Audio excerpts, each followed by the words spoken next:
Hello SGD, here's a teaser. Took a bloody 6 months or something since I was on YouTube, but in the meantime I've been doing stuff, so much content in regards to this bunkum in there. But anyway, I've done a bunch of them, but let's have a look. See the large crystals. This is almost certain it's porphyritic granite. So, well, and I'll explain this. This was essentially made with not even copper sheets to make the tube, it was copper foil to make the tubes. But I've improved the process a lot, and I'll get into the details of just how fast these types of things can be made. I'll do the more details where you've got the overhang and stuff like that, but I wanted to get the process shown. But object 4716, impossible, the large crystals, and as Petrie said, the greatest achievement of the Egyptians in regards to their stoneworking was to create a diorite bowl, again very similar, large crystals, that was so thin it was translucent, roughly 1.5 mil. Well,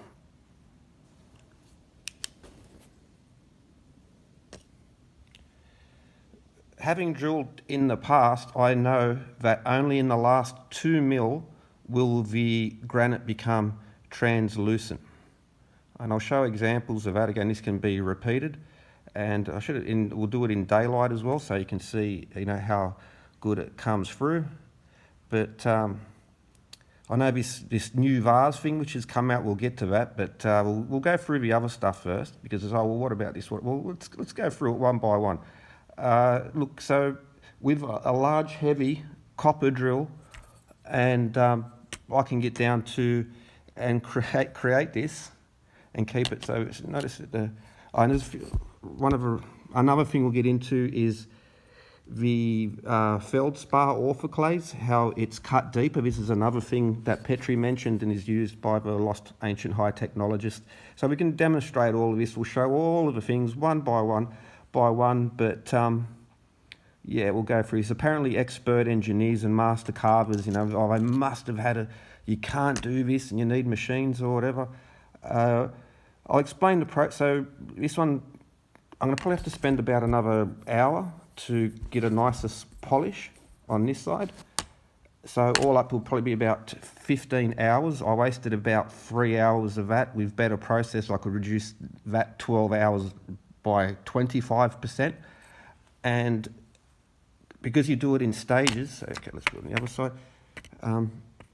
Because we do it in stages, if you have, well, a small production run, one of these will be coming off the production line every 2 to 3 hours. So again, we'll go into more detail, but this, 40,000, well, they're not all granite for one thing, and they're all quite rough, a lot of them. Yeah, we'll go into the process, and I'll post the full video of it being made. People can replicate it, but I'm sorry, fellas, you probably, just like with the earlier experiments, you won't address this one. You'll sort of say, "Oh, show me how it's done, or it can't be done, and I want to see it," and then you pretend it doesn't happen. So, well, oh boy, I'm a complete noob and novice at this, and I'm going to move on to more complicated ones, and we'll produce them very, very fast as well. So, SGD, here's what's going to be a lot of stoneworking experiments, repeats, for instance, internal corners. I'm going to show you how to do them much faster as well. And of course, I'll use copper tools, even though there's a iron age. Anyway, so, oh boy. Okay, can we see?